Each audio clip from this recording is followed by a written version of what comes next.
Hi, pinagpalang araw nga po pala sa inyong lahat. Ito nga pong inyong Inday. Pagkagising ko nga po sa umaga kanina ay naligo po ito kaagad. Sabi ko nga maligo po muna ako bago po muna ako mag-unat-unat. Ayan, kumekending-kending nga po ang inyong Inday. Para po sa mga nag-request ng chacha, ayan na nga po, ginawa ko na po ulit. Nag-ihinsayo po talaga ako dyan ng bonggang-bongga po para lang po maibigay po sa inyong request na mag-chacha daw po ako. Pasensya na nga po mga mare at wala po yung sounds at bawal po tayo gumamit ng sounds para hindi po tayo makapiright. Kaya ayan po ang inyong Inday, sumayaw po ng cha-cha. Yan, isa pa nga po, wait lang po, isa pa nga po sinasabi ko kasi talagang nag-ensayo po talaga ako, talagang inaral ko po talaga maigi ang cha-cha na yan. Sana sabi ko nga po dyan na wala pong music kasi medyo bawal po. Ayan, take 2 nga po ulit sa aking cha-cha. O ayan, kahit po talaga anong gawin, talagang atras abante lang po talaga ang alam ni Inday sa pagsasayaw. Ay, wag na po tayo maghano pa po ng ibang mga steps na medyo dahil hindi po talaga kaya ni Inday, ilan po talaga ang kaya ko, kaya pasensya na po sa mga nagre-request, talagang hindi po talaga nakayanan ni Inday. Kaya maraming salamat po. Ayan na nga po si Inday, mag-uumpisa na nga po ng kanyang pag-exercise. Ayan, naibigyan na po ang hilig mga mare, kaya eto naman ang inyong Inday, mag-uunat-unat na naman po sa kanyang katawan. Sabi ko nga po sa inyo dati sa aking mga nakaraang vlog na tuwing umaga ay nag-exercise po ako. Ang pag-ehersisyo po kasi nababawasan ang banta ng stroke, sakit sa puso at cancer. Kaya para sa mga may asawa, malaking tulong po ito at nakakabuti ito sa inyo para maging balance ang exercise dahil ang napatunayan na mas mapapaligaya mo ang inyong pagsasama kapag ito ay may madalas na pag-exercise tuwing umaga. At saka nakakatulong din po ito para po sa mga stress or may mga depressed po. Ang exercise po talaga kasi ang dugo po natin ay nakaka-circulate po. Na kumbaga gumagalaw po ang ating mga dugo, ang ating mga kalamnan. Kaya ugaliin po natin sana na magkaroon at ugaliin po natin mag-exercise po tuwing umaga. Dahil ang pagiging physically active ang nakakapagpabuti ng kalusugan ng isip, nakakapagpakontrol din po ito ng ating mga timbang.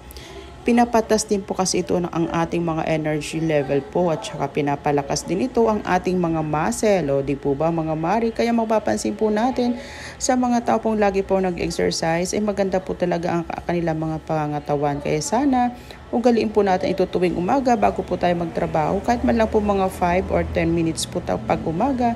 At syempre pagkatapos nga po ng ating pag-exercise, sumilip nga po muna tayo sa bintana. Ayan. At syempre pagbalik ko nga po, sabi ko nga po parang may maaga pa naman at may oras pa. Ako po muna ay mag-exercise ng konting galaw lang naman po. Wag po natin masyadong biglay ng ating katawan kapag po tayo ay mag-exercise. Pero pagkatapos ko nga po dyan ay talaga bago po ako mag-exercise, inaligo po muna ako. At syempre konting unat-unat lang po. Ang sarap po kasi sa pakiramdam kapag nag-exercise po sa umaga. Napaka-fresh at parang ang dami pong pumapasok na mga ideas po sa ating isip at nagagawa po natin ang lahat ng trabaho ng masaya at positive po sa buong araw kapag po tayo ay nag-exercise. Kung masyado man po tayong busy, ay gawin po natin 3 times a week lang po ang ating pag-exercise. At kumain din po tayo ng mga masustansya pong pagkain. At syempre pagbaba ko nga po ng hagdan, ito po ang aking nakita. Ang aking pala mga sinampay, ang aking mga nilaba, hindi po pala nisasampay sa labas dahil umulan nga po kagabi. Kaya sabi ko ay magsampay po muna si Inday. Ayan na nga po si Inday, nasa labas na nga po ng bahay. Kinukuha na nga po yung mga basket na may mga damit po na sinamsam po kagabi dahil nga po yung umulan. Kaya kinuha po ito ng mga pamangkin ko, pinasok po sa loob. Kaya lang po may mga pasok po sila ngayon. Kaya ako na lang po ang magsasampay. Magkatulong nga po kami ni Modra sa pagsasampay. O di po ba? Medyo natuyo-tuyo na nga po yan kagabi. Kaya lang po naulanan po ulit. Hindi po nasamsam po kaagad. Kaya ayan, nabasa po ulit ang aming sinampay. Dahil nga po si Haring Ulan, bigla pong dumating. Hindi po nakapaganda ng aking mga pamangkin at hindi po nakuha kagad sa sampayan. Kaya ayan, basa-basa pa ang aming mga sinampay ulit. Siyempre si Inday masipag naman po magparasampay niyan sa labas. At siyempre si Haring Araw nagpakita. Flex ko na naman po yung aking alaga. Ayan, kung nasaan po talaga ako, andun na naman po ang aming alaga. Ayan, inaamoy-amoy pa nga po niya ang basket talaga. Ang sarap po kasi kapag meron po kayong alaga sa loob ng bahay. Ayan, kagaya po niyan, lagi po siyang nakabantay po sa akin. Ayan, ang dami nga po kasi talaga namin nilaban dahil siyempre nga po sa pag-uulan, Kaya naiipon po yung aming labahin at saka wala din naman po kaming dryer. Kaya po ang pagsasampay po namin sa labas, kaya mga tumutulo pa po yan. Pasensya na po, wala po talaga akong washing, wala din po talaga akong dryer. Kumbaga honest to goodness lang po. Talagang simpleng tao lang po talaga kami, mahirap lang po talaga. Kaya ultimo nga po washing, hindi rin po talaga ako makabili. Dahil syempre ang akin pong kinikita ay sakto lang po sa aming pangkain po sa araw-araw. Ganun po talaga importante naman po. Masaya po kami sa aming pang araw-araw at nakaka-survive po kami. Ang paglalaba naman po, dati nga po sa amin sa summer ay sa ilog lang po kami naglalaba at pakamay lang din naman po ang aming ginagawang paglalaba. Kaya sanay na po kami sa mga ganyang gawain, lalo na po ako. Dahil sabi ko nga po sa inyo dati nung nakaraang vlog, ayan po ang nakapagpatapos po sa aking pag-aaral. Ang pagiging tagalaba, ang pagiging kasambahay po sa bahay. Kaya hindi na po bago sa akin yung mga ganyan. Ayan nga po si Inday, syempre good vibes lang po tayo, sayaw-sayaw, cha-cha. O ayan na po yung mga request niyo po ha. Talagang sumasayaw na ako kahit bit ko pa po ang aking mga damit na nilabhan. At saka maganda rin po talaga kapag ang damit po nalalabhan po sa kamay, hindi po masyado nasisira, at saka nakikita po lahat ng dumi. Kaya gustong-gusto ko po talaga kung maglalaba lang po sana, ay gamitin na lang po ang pakamay na paglalaba. Kaya lang, medyo millennials po tayo. Kaya yung iba po gumagamit na po talaga ng washing. Ito talaga si Inday, maya't maya nauhulog yung mga dalang damit. Ang dami nga po kasi namin sinampay. Meron pa po yan sa taas, doon sa terrace po namin. Kaya ayan. At tapos nga po si Inday sa paglalaba, ay sa pagsasampay. Ayan, kumekending na naman to si Inday. Sumasayaw-sayaw na naman siya as usual. O ayan, atrasabante lang po talaga ang aming alam na sayaw. Ayan nga po si Modra nasa likod din. Medyo nahihiya nga si Modra sa mga ginagawa ko na atrasabante. O ayan, sasayaw na naman to si Inday. Kekending na naman kasi papasok na po ulit yan sa trabaho dahil mag-aalas 8 na nga po. Naka-work from home naman po tayo. Ayan nga po, nilagay ko na nga po sa ulo ko yung basket. O diba, masaya po talaga si Inday. Maraming salamat po Lord sa lagi po ninyong napakasayang araw na binibigay niyo po lagi sa amin, at lagi pong positive po yung aming naiisip lagi araw-araw, at sa mga biyaya po na lagi po ninyong binibigay sa amin, hindi po kayo nagsasawa. At pagkatapos nga po ng mga pag-exercise, pagkatapos po ng pagsasampay ng aming mga nilabhan, ito nga po ang aming almusal for today. Ayan, nagluto po kami ng dilis, ayan, dilis po at saka embutido. Yan nga po pala yung aming almusal ngayong umaga. Kaya ayan, nagluluto po sa kabila yung pamangkin ko. Ayan, yun lang po yung aming almusal. Simpleng almusal lang po sa umaga. At ito nga po si Tikling, dumating na nga po. Ayan, syempre magkakape ka agad yan. Oh, hi daw po, sabi niya. Ayan, ang aming kakainin. Luto na nga po ang aming embutido at aming dilis. Napakasarap po ng aming dilis dahil syempre ang sahog ng aming dilis sa pag-isa ay kamatis. Maraming kamatis, may sibuyas, may bawang.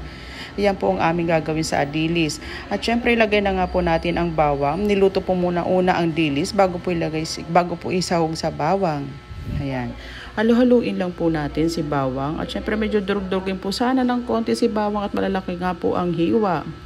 Pero mga mare, wag po tayo masyadong kumain ng mga maalat na pagkain. Siguro naman po sa isang linggo, kaya sa tuwing ikalawang linggo ay kakain po tayo ng mga ganitong almusal. Siyempre, masama din naman po kapag sobra. Ayan nga po, ang kape po ay Milo po ng aking Tikling. At siyempre, ayan na nga po, nilagay na nga po si sibuyas. Ayan, ganyan po talaga ang pagluluto pala ng dilis. Ayan, inilagay na nga po yung maraming kamatis. Kulay green pa po ang pinili ko po talagang kamatis. Kasi nga po mas masarap kapag medyo may asim nga po ang kamatis sa dilis.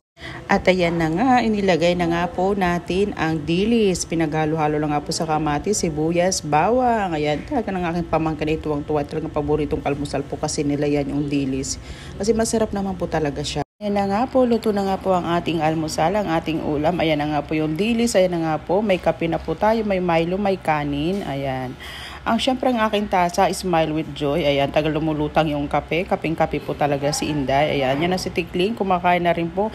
Pinaka-importante po sa lahat na pagkain sa umaga, ay wag po natin kakalimutan yun. At pagdating nga po ng tanghalian, ako nga po ay pumunta ng bayan, ay talagang tanghali na po talaga dahil busy nga po ako dito sa trabaho ko po sa office. Ako nga po ay bibiling po pa lang ng ulam sa palengke. Ayan nga po ay talaga napakainit po talaga ngayon. Si Haring Araw ay talaga nagpakita kanina, ay talaga naman sabi ko nga ako muna ay pupunta na ng palengke at tanghali na po talaga wala po kaming ulam sa bahay. At ito nga po ang nakita ko pong ulam na bibilhin po dito sa palengke. Sabi ko nga ako ay mag-apritada ng baboy. Ayan. Kaya sabi ko nga yan ang pinamili ko kasi talagang wala naman na ibang pagpipilian. Dahil tanghali na nga po talaga ako pumunta ng bayan dahil busy po ako sa office. Ayan, dahil Friday nga po ngayon. Ang dami ko pong ginagawa sa opisina.